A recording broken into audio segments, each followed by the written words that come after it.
What's up, guys? This is Boondocks here. Right now I'm going to be showing my Butcher of Pandora build. Now this is a Salvador build that focuses on using nothing but the Particle Butcher from Hyperion. And the whole point of this build is that the Butcher has a special effect that whenever you're firing, it has a chance of actually adding ammo back into the rounds.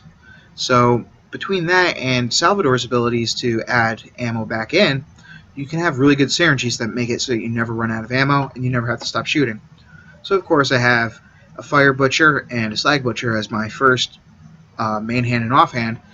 Because I'm going to be at the Bloodshot Stronghold, it makes sense to have those two, with a Corrosive Butcher just in case the armored guys appear and come after me. I do have an Electric Butcher just in case, but that's typically not as necessary. Then I have a Norfleet. Obviously this is used for getting second wins, and it's very helpful. For the shields, I'm going to take the Rough Rider. The Rough Rider has 0 shield capacity, which synergizes really well with some of Salvador's abilities. And on top of that, you get the damage reduction. And even though it's not nearly as high as an antagonist, it gives you that bonus nearly 1 million health, and that's very much appreciated. I then take Slago negative grenades. These help me to survive through encounters because I'm not going to be having the Grog Nozzle or the Ruby. This makes it so that I can get back the health. If you want to switch it up a little bit, use the Leech. The Leech actually heals instantly upon detonation. The problem is it has a little bit more of a fuse timer on it, and enemies can walk away. As far as mods though, you're going to want to have the Hoarder class mod. It gives you all the skill bonuses that you want, and on top of that it gives you the bullet regen. Because you're not going to be getting the Butcher to proc constantly, you are going to use ammunition. This helps ensure that you're going to be at full. For relics, I take the Hyperion Allegiance relic. This gives you that 39% damage increase, as well as max accuracy increase, which isn't nearly as important since it's going to be using shotguns, but it's helpful all the same. For abilities, we're going to be focusing over here in the Rampage tree first. Our first ability that we take is going to be Inconceivable. This is your main reason that the Butcher works. Every time you shoot, you have a chance not to consume ammo depending on how low your health and shields are. And since our shield is going to be at 0 all the time, you are almost guaranteed that you're going to have the full 50% chance not to consume ammo. Then I take Fill to the Brim. You can only put 1 point into this to increase your magazine size. It just makes it so that you have more procs from all your other abilities or the Butcher before you run out of ammo. So you might only want to put 1 point in this and use the others for Keep It Piping Hot, because it's a lot easier to fall out of Gunzerking in this build than some of my others. Because of that, though, I put points in to last longer just to make sure that I'm in Gunzerking for as long as possible. Then you want to max out 5 shots or 6. This way, whenever you kill an enemy, the shots you fire next have a chance to add ammunition back into the magazine, just like the Butcher. So the two start synergizing, so that way you constantly regaining ammo instead of losing it. Yippee-ki-yay is used just to try to stay in Gunzerking a little bit longer. And Double Your Fun synergizes with the transfusion grenades, making it so you're getting twice the healing back at all times. Get some, makes it so that whenever you shoot an enemy, you reduce the cooldown of Gunzerking. So that way, hopefully, you'll be able to get back into it quicker. Then you want to take Keep Firing, because whenever you hold down your fire buttons, you're actually going to increase your fire rate and the reload speed. Chances are you're not going to need to reload, but the fire rate becomes really drastic once we start taking some other abilities as well. So to increase it even more, as far as fire rate goes, we're going to take the Locked and Loaded. Again, you need to reload in order for this to work, but unfortunately that's what most of the abilities in the start of Gunlust do. But it's always nice just in case you need to reload. Then we're going to take All in One. Again, you're probably not going to be swapping all that much, so you're not going to get nearly as much gun damage. But it's better than our other choices since we're not going to be using pistols or worrying about our swap speed. Money Shot is nearly worthless with this build. The reason being that we're looking to maintain having constant ammo instead of getting to our last shot. So because of that, Money Shot is nearly worthless.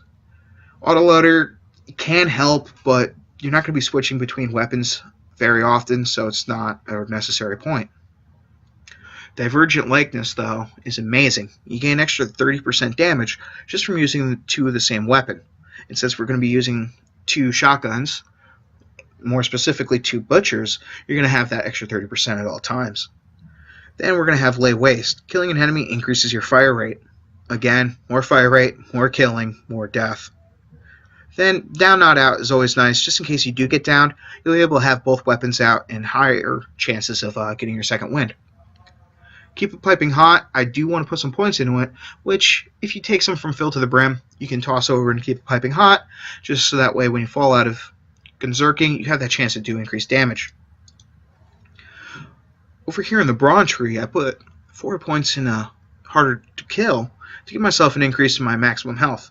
Because we have the Rough Rider, that increase is pretty high. Plus you get that % regen, which though isn't all that great.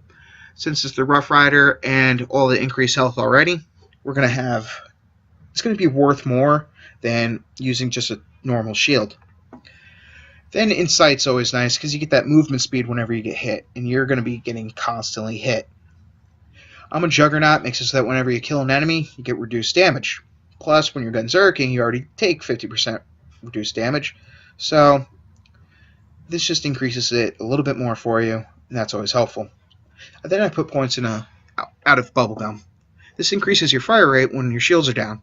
And since your shields are going to be down at all times using the Rough Rider, your fire rate is pretty drastic. So let's go try this out. So this build is a little bit more squishy than the typical. Wow, there's an ultimate badass here. That's kind of interesting. Let's see. Yeah, he's getting melted. This build is definitely a lot more squishy than the typical Salvador builds, just because of the fact that you're not going to be having your Grog Nozzle and or your Ruby to have that constant health coming. Right now I'm actually just trying to fire to see how long I can go before needing to reload. As you can see, while I did reload once before, it's less necessary. Okay, there goes one reload with my slag, and it's looking like I was going to have to reload again with my fire. But overall, you can pretty much just melt enemies.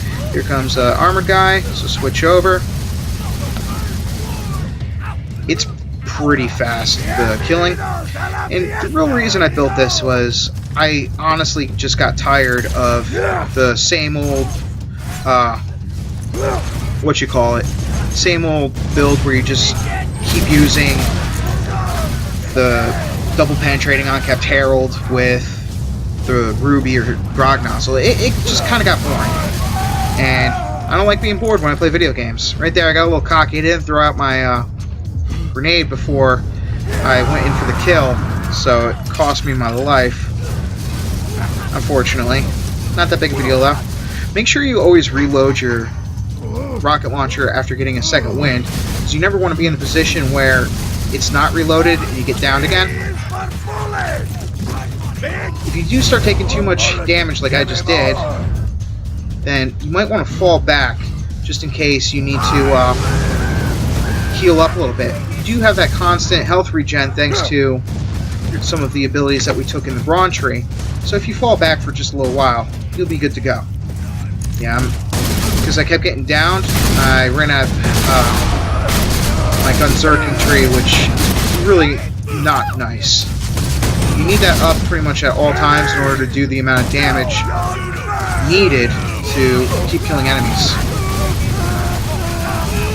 Another thing that you need to watch out for in this build are shielded enemies, like that guy right there.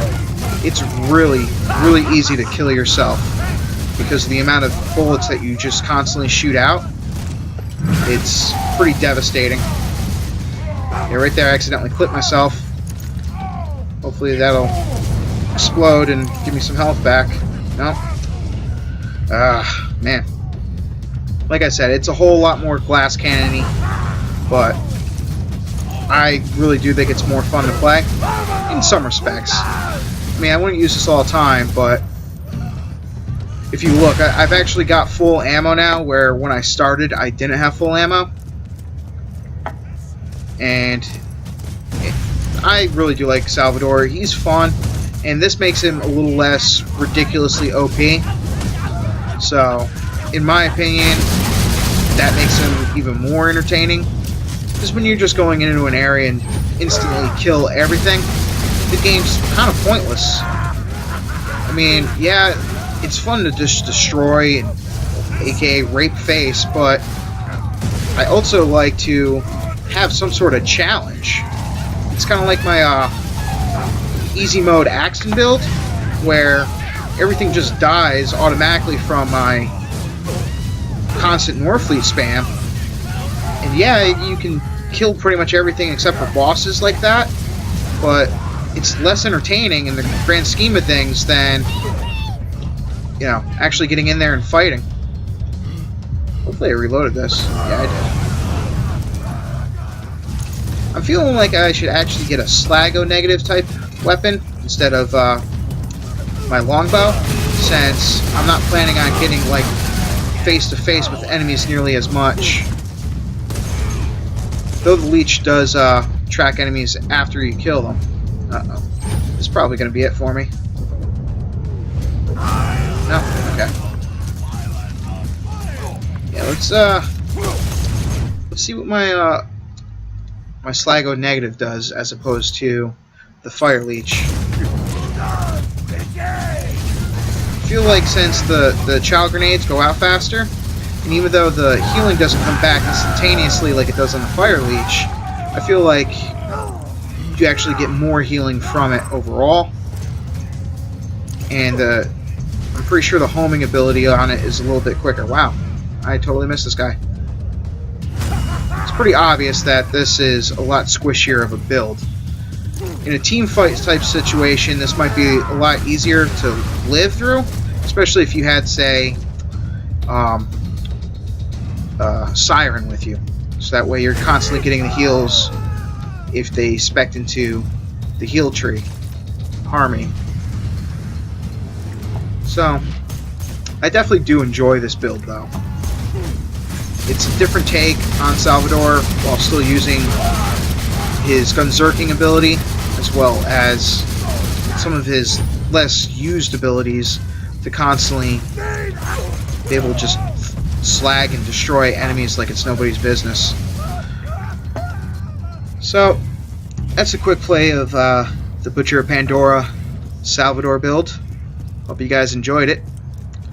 If you have any suggestions on builds that you might want to see, or different characters that you're interested in seeing builds for, let me know.